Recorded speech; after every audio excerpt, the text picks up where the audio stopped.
Aujourd'hui, on va voir comment, avec quelques gestes simples, on peut détendre son chien, l'apaiser, le relaxer. Et pour ça, rien de mieux que de faire appel à quelqu'un qui s'y connaît. Donc Émilie qui a fait une formation en massage canin.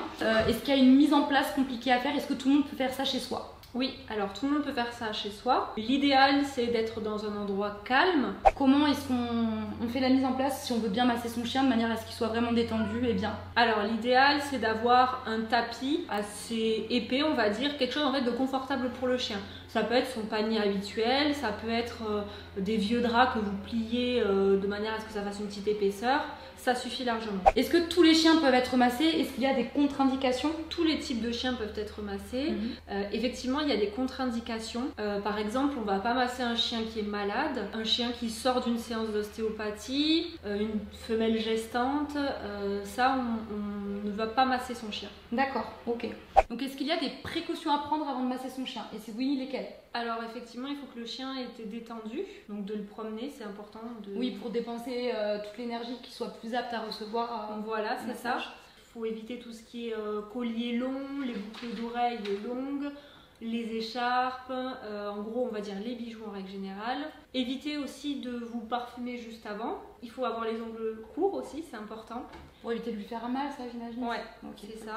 Et important aussi de se laver les mains avant de le masser. Toujours pareil, une question d'odorat en fait pour pas perdre. Si vous avez tripoté du poulet avant, on va dire qu'il risque d'être plus intéressé par les mains que par le massage en lui-même. C'est ça. Donc là, ce qu'on va faire, c'est qu'Émilie va nous montrer 4 gestes que vous pouvez faire chez vous. Donc regardez bien la vidéo et regardez bien comment est-ce qu'elle fait pour pouvoir détendre votre chien.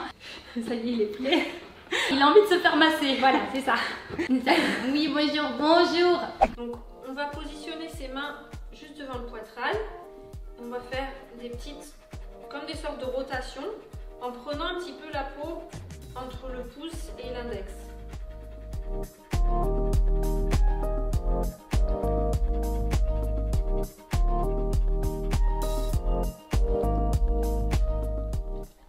Voilà, super Didou. Au niveau du deuxième geste, ça va être du pétrissage. Ce que je suis en train de faire, donc c'est des mouvements un peu en arrondi. En fait, vous ramenez la peau entre vos mains en faisant comme des demi-cercles. Alors après, il faut s'adapter en fonction de la position du chien. Soit il est allongé, soit il est assis. Et vous pouvez faire ça sur toute la partie dorsale. Au niveau du cou, au niveau du dos.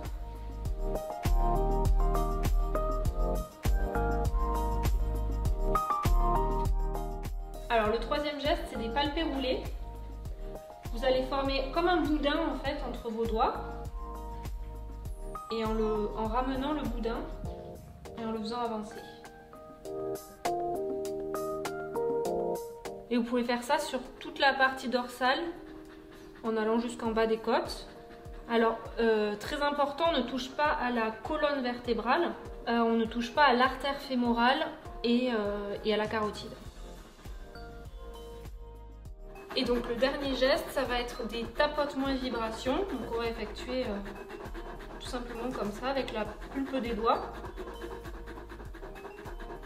Pareil sur en fait toute cette zone du corps. Tout ce qui est le dos, la partie dorsale, au niveau de la nuque aussi. Il n'y a que la main en fait qui bouge. Le bras est fixe en fait. C'est vraiment que la main qui fait ces gestes. Vous contractez en gros votre bras et votre main est mobile.